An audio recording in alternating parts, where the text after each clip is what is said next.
Yeah, it goes. Welcome, everyone, to another episode of the Freight Caviar Podcast. Today, we have Jake McPaul, the VP of Supply Chain at Smallhold. Jake, thank you so much for taking your time to be on the show today. Of course, you got it. So, Jake, you have a fascinating background because you used to be a freight broker at CH Robinson, and now you're a shipper, essentially. You're dealing with brokers and trucking companies all day. So definitely have a lot of interesting inputs and to see like how the logistics world really is. And right before we recorded, you said that the freight broker is a punching bag, and I wanted to dive in to if you could explain why is a freight broker a punching bag? The freight broker essentially is a punching bag because they are responsible for solving any problems that might arise.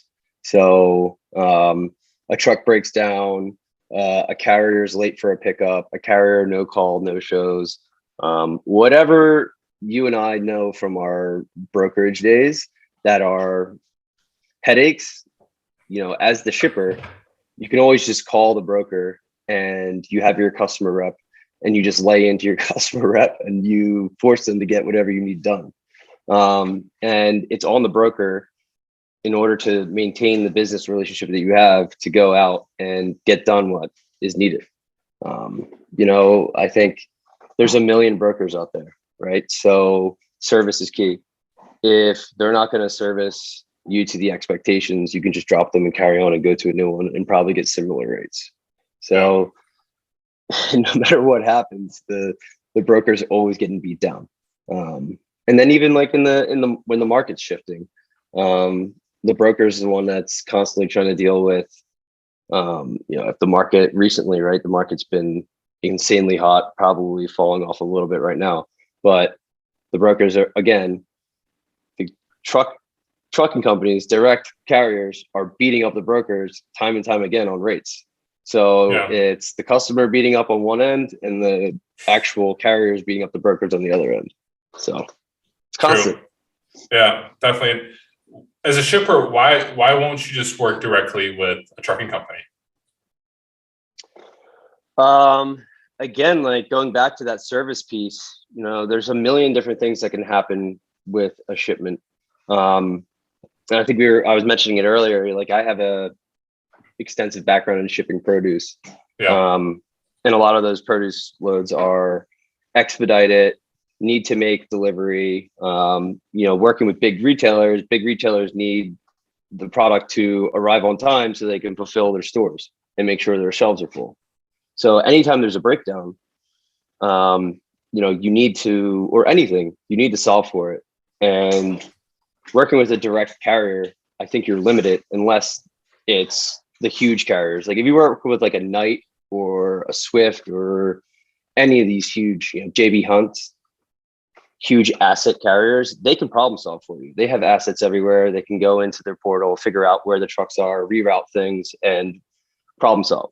But if you're working with a guy with like 100 trucks and he's using his assets to cover shipments going, across the country, your flexibility is gone. Whereas the broker can come in and decide, okay, carrier A is broken down. I'm going to utilize carrier B or C or however in their huge network to problem solve. So I think that's kind of where the brokerage is like a necessary evil, if you will. Sure. I mean, it's interesting because a lot of people think either brokers are going to go away because technology is going to replace them, and there's no need for brokers. Just because, like, I've heard examples from like venture capitalists who don't really know logistics, never worked in logistics, but they just see the idea that there used to be like a stockbroker, and now there's Robinhood. So the same thing's going to be in logistics, and logistics is like very behind in terms of technology. So like certainly, yeah, but like I have a feeling that like shippers don't want to let go of brokers, right? I've always worked in food. I've always shipped food. I've always shipped time sensitive things. I think, you could probably replace dry van loads that are low margin shipments that aren't high touch. You can probably definitely replace those. But when you're talking about food shipments and even pharma shipments, you need to have a broker in there or just a human essentially servicing the shipment. Sure. So, I do agree to a point that technology can remove at least part of the equation. But, those high service, high touch shipments, there's always going to need to be a human involved. Definitely. And I'm guessing mushrooms are pretty high value, right? Because that's what you're shipping. I wouldn't say they're high value. Depends. I mean, if you have a full truckload of like morels or chantel, like really like rare mushrooms, it's going to be insane high value. But they are highly perishable, like highly perishable. They can't be on the road very long.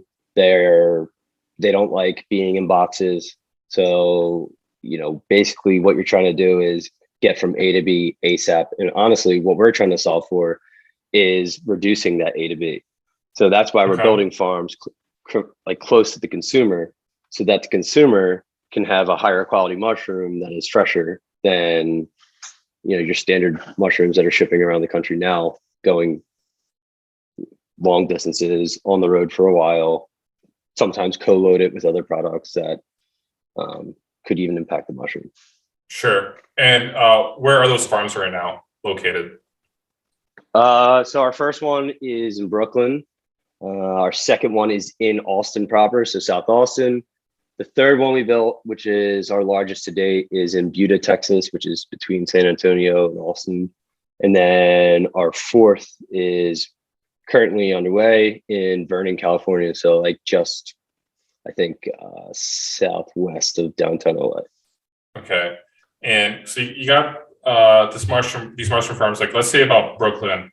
Where are you shipping these mushrooms? Like, because you're shipping them out of Brooklyn, right? So so in Brooklyn, for example, we do a lot of restaurant drops, so direct to restaurants. And then we also do like direct to Whole Foods. So we're doing DSD delivery in Whole Foods. And then we're actually in Brooklyn right now, we're limited. We demand far exceeds what we can grow. So we're eventually planning on another farm in the Northeast to meet our demand. And then, for example, in Austin, we're going in as far as Dallas. So going up to Safeway, we're going up to Misfits Market in Dallas, and then we're doing deliveries in San Antonio and deliveries in Austin, Whole Foods, Central Market, some retailers, and then also small like direct to restaurant deliveries, and also working with distributors. Okay. And I know before our conversation, we were talking about like the complexities of dealing with trucks in the Brooklyn area. And so you're not sending 53-foot driving or 53-foot reefers to pick these loads up. You're sending in box trucks, straight trucks, right? Yeah. So it's 26-foot reefer trucks that are straight trucks. Okay. I mean, you can imagine any big city, but especially in the Northeast where the streets are old, the streets are tight, the streets are small.